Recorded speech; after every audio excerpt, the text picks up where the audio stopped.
Okay, this is the real reason that I bought this chainsaw. Look at how cute that is.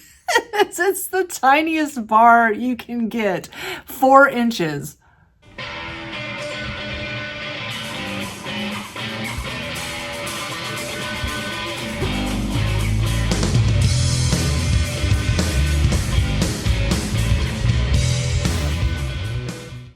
Hey y'all, thanks for tuning back into Chickanic. Hope everybody's having a great week. Why did I buy a 4-inch handheld battery operated trimmer? Well, obviously, I need to make a video about it. But what I do know is probably 85% of my customers that come into my shop are males. And out of the 15% females that come in, a huge majority of them come in with one of these. And you'd think you don't possibly see that many of them in your repair shop. You'd be surprised. In fact, over 6,000 of just this model, the 4-inch model, were sold last month. On average, if you mix in the 4, 6, and 8-inch models, people are buying over 20,000 of these every single month. Now, the reason I get a lot of ladies coming in with these is because most of them are either single or widowed. They want to get out in the yard. They want to do a little pruning all by themselves, but they have an issue with the directions. And I can see why. So today, I'm going to break it down for you. I'm going to unbox this mini chainsaw. We're going to see what all it comes with, how to put it together, and how to put it to work. Hopefully, it'll save you some time, money, and frustration in the future.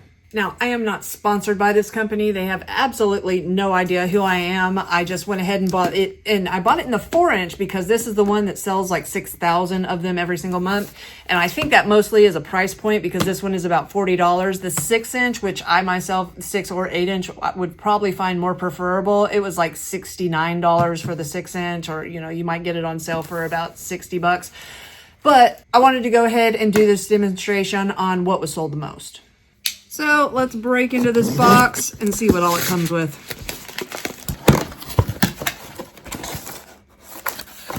Instructions, safety glasses, paracord,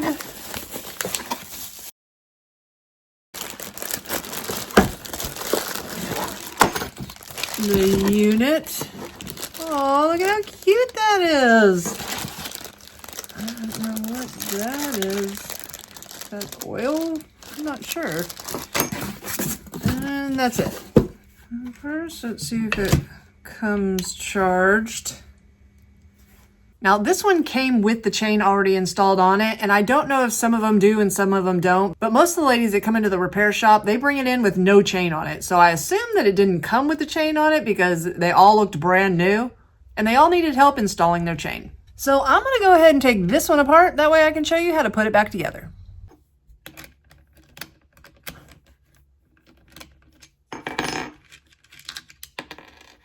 Okay, this is the real reason that I bought this chainsaw. Look at how cute that is. It's the tiniest bar you can get, 4 inches. Now, the whole thing probably measures 5 or a little over 5, but you measure from where it comes out of the machine. So you'd measure from here. 4 inches. Look at the itty bitty chain. That is so cute. Now, here's why I'm making this video, because the instructions to install this chain, they really make no sense. So first off, step 1, install the guide plate. Now, everything's already put together in this, so you can't really tell. If you're not familiar with all the pieces, that the guide plate is actually the chainsaw bar. So there's a lot going on in this picture. Noticing what the guide plate is not one of them. And then it says install the, well, look at that. That's a little bit of a edit typo there. Install the chain into the sprocket. Okay, well, you could have showed a picture of what the sprocket is, but you didn't.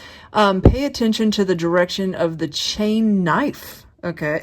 The chain knife. So it does show a little diagram here so you know which way to put your chain on. And then step 2 says tighten the screws with a wrench. The screws. Okay. What screws? Where are these screws? You sure don't show you in the picture. Let me show you on the machine. Well, there are not screws. There is one bar adjusting screw right here. That's the only one you're going to tighten down. The side cover itself is put back on with a nut, and there's no screws attaching it. So if you're looking for screws plural, you're not going to get very far. And if you don't realize that they're really talking about your bar adjusting screw, then you're totally lost. So I really can't blame these customers. If they're not familiar with these parts or how to put a chain on a chainsaw, these instructions aren't going to help at all. So let me show you how to do it. All right, so the first thing we want to go over is which way is your chain need to be, because you can put your chain on backwards and it not cut a thing. Now, when you're engaging the trigger, the sprocket turns, which turns your chain, and it goes counterclockwise if you're looking at it from this direction. When we look at our chain to know which way it needs to go on, since it's turning counterclockwise, the chain will be turning this way. We see we've got our cutting tooth here. We've got our shark fin right here. You want the shark fin swimming through the ocean the right direction. If you go this way, you've got the back of the blade will be hitting the shark fins the wrong way. So we definitely want to put the chain on this way when we're cutting. And the easiest way I find for these smaller ones, you should be able to put your chain on your bar, just like this. Get it around your sprocket. Stay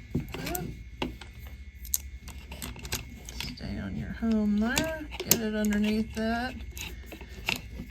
And our screw. Okay. I had to tap it on down since it's flopping around there. That's your bar adjuster right there. It needs to go in the hole inside your bar so it can move it back and forth. Now, once we have it to this point, everything's flush. You've got your chain on there. We're going to go ahead and put the side cover back on while we're holding tension on everything.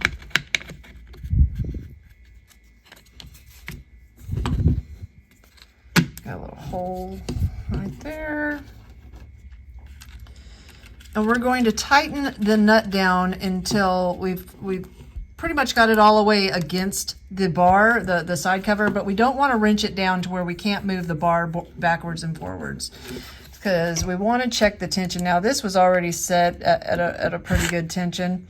If we wanted to tighten or loosen it, you do that with this screw that we just saw right there. And if I can see, you can righty-tighty, lefty-loosey. Tightened it up just a little bit. See, that's tighter. If we come out, loosey, loosey, loosey, loosey, then we've got a real loose chain. Now, we don't want it that loose. The perfect tension is where when we pull it, the tips of these drivers right here are still barely inside the bar. So I'm gonna go ahead and tighten this up. All right, so I can pull and see, I got that driver barely sticking in the bar there. That's perfect. Now we can tighten this down, because when we do that, when you tighten your side cover down, it's gonna tighten your chain just a little bit more. So you'll still want to check it just a little bit. All right, pull it down and we're perfect. All right. Now, whenever we want to give it a go, we will push this safety button here, which will let us engage the trigger. All right, so I have put chains on a lot of these, but I've never ran one or used one myself to cut anything. Let's take her outside and see if 4 inches is all she needs. All right, I already know exactly what I'm going to be cutting. You know, sometimes you let a weed get away from you and it turns into a very large tree in an area that you do not want it to be in. So this thing's got to go, even though it's so pretty.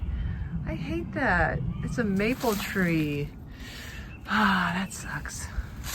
So push the button, engage.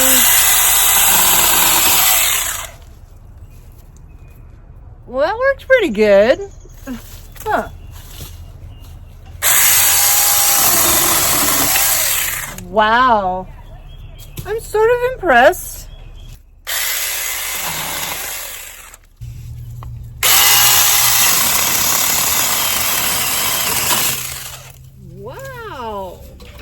All right, now something that I do want to warn you guys about when it comes to cutting, especially with these small chains, you want to make sure anything that you cut anytime with a chainsaw is at least bigger than your finger. If you cut anything this small, it can jump in between the chain and the bar and make your chain jump off. And a lot of times when that happens, it'll booger up your chain and you will not be able to run it on the chainsaw any longer. So we do not want to cut anything this small.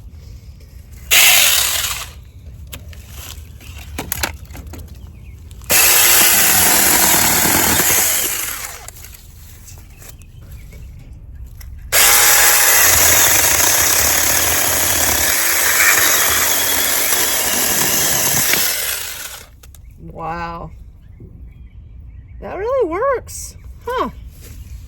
Well, the thing's pretty sweet. I can see how they sell 6,000 of them a month. I do want to try out probably the Steel or the Echo one to see how it compares, because I'm sure it's much better than this, but this is pretty fierce for being, 4 inches.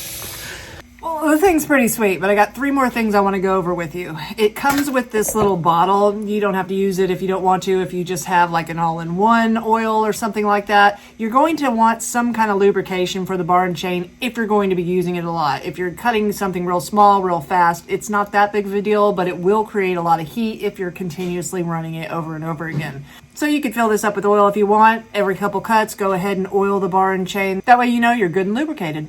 Now, other than actually putting the chain on the saws for these people, they also ask, can I sharpen these ones? I personally do not sharpen them. First off, I will leave a link in the description box below where you can get 4 of them for $12.99. So they're literally like $3.25 for a chain, which is ridiculously awesome cheap. And they have stellar reviews. So those will work just fine. But if you just, I hate to let it waste because there's a lot of tooth there. You could, hit a rock or a nail the first cut you do and just take the tips off.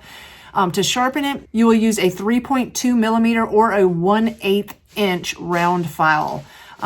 Good luck, getting in there. It's not the funnest thing in the world. There's not that many teeth you actually, have to sharpen. So that's a good point. But at the same time, for $3.25, what's your time worth? Now, anytime you do buy a chain, though, you always want to count your drivers. Those are the part that actually rides inside the bar on the sprocket, and see how many you have, and look at the picture of whatever you're ordering. That way you know you're getting the correct stuff. So you've got 28 drivers if you count them, and that way you can look at the picture, count the drivers on the inside, and make sure you're getting the correct size. You'll also want to check after your first few cuts and make sure that your chain still has the correct tension, because as you know, with brand new chains, they do stretch a little bit. I don't know how much a 4-inch chain can, but still, it's something you always want to check, because you don't want to give little tiny twigs the chance to get in between your bar and chain and kick your chain off. And last, when you're done using it, I would not leave this charging forever. You definitely need to get a full charge, take it off of the charger, and then store it that way. You do not want to leave it plugged in. And guys, if you get one of these, I hope this video saves you some time, money, and frustration in the future. If you want to get your own, I'll leave a link to the Saker brand 4-inch battery-operated handsaw in the description box below. And if you find yourself coming back over and over again, think about hitting that subscribe button. It helps out the channel to make my videos shown to more people to save them time, money, and frustration in the future. And if you ain't tired of me yet, check this video out right here.